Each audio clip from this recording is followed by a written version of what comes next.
Si on prend l'homme d'action, donc c'est quelqu'un qui a un rythme très rapide. Et ça se voit, c'est un affirmatif. Hein. C'est quelqu'un qui a une gestuelle énergie, qui regarde dans les yeux, qui est très direct, qui est très franc. L'homme de communication. Calme et posé dans la plupart des situations, qui parle lentement, qui est plus à l'écoute, qui vous laisse parler. Et l'homme réflexion. Qui est plutôt, donne l'impression d'être plutôt calme et posé. Donc il parle lentement, il prend son temps. Et l'homme d'intention. C'est l'intuitif. C'est quelqu'un qui a plein d'idées, qui est très novateur. C'est une personne qui est toujours en activité, toujours en effervescence. C'est une personne qui fait aussi les choses au dernier moment. Dans 4 styles, le style bienveillant, le style laisser-faire, le style autocratique et le style démocratique. Le style démocratique, c'est le style de management qu'on observe le plus dans les entreprises françaises aujourd'hui. C'est un style où le manager a plutôt tendance à encourager les interactions avec lui et entre les membres de l'équipe. L'idée étant d'être sur un mode assez participatif. Qu'appelle-t-on des personnalités difficiles en management ? Alors ce sont des caractères que l'on a bien identifiés parmi nos collaborateurs et que l'on doit manager par des comportements adaptés. La diva, c'est une des personnalités les plus distrayantes. Elle a un sentiment de supériorité, de la fierté, de l'amour-propre. C'est un électron libre qui a ses propres méthodes, qui est souvent avare d'informations par tactique. Alors les râleurs râlent par principe, c'est dans leur ADN. Ils aiment se faire désirer, ça leur donne un sentiment de pouvoir. La principale difficulté, c'est effectivement d'identifier la part de négatif dans leur réaction. Alors les blasés ne réagissent pas à grand-chose. Ils sont épuisés, démotivés. Finalement, on se demande encore ce qui les intéresse.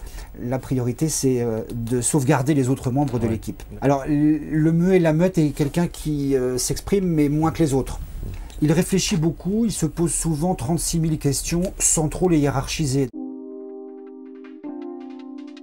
Un leader, c'est la personne qui, au sein d'un groupe, va prendre les décisions, va emmener les autres. Alors que le management, c'est plutôt orienté gestion. On dira que le leadership est affaire d'idées, le management est affaire d'outils. Et il faut avoir les deux pour pouvoir gérer au sein des ressources humaines la partie dialogue social. Ce qui pose problème dans les équipes, ce n'est pas tant la différence entre les personnes que ce qu'il appelle la flexibilité relationnelle.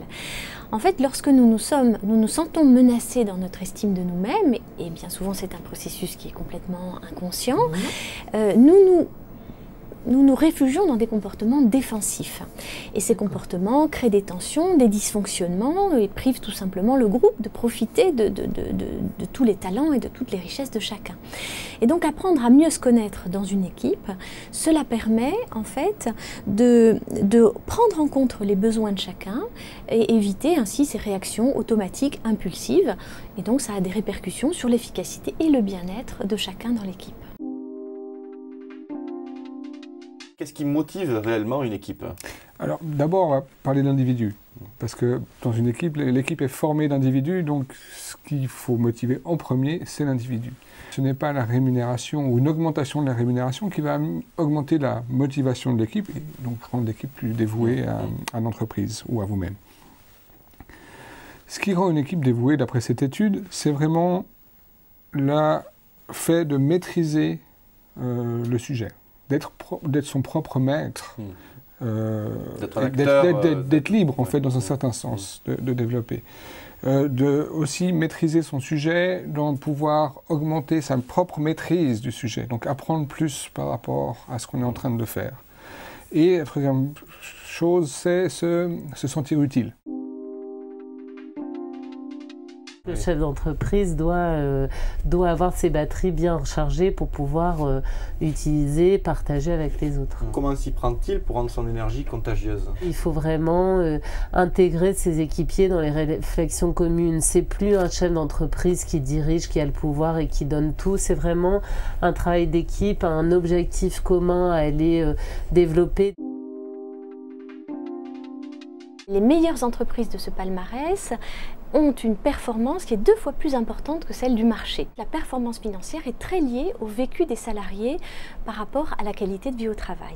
Et le deuxième aspect important, c'est que ce vécu est très lié à la qualité des relations, puisqu'un critère essentiel de satisfaction des collaborateurs, c'est la confiance et le respect.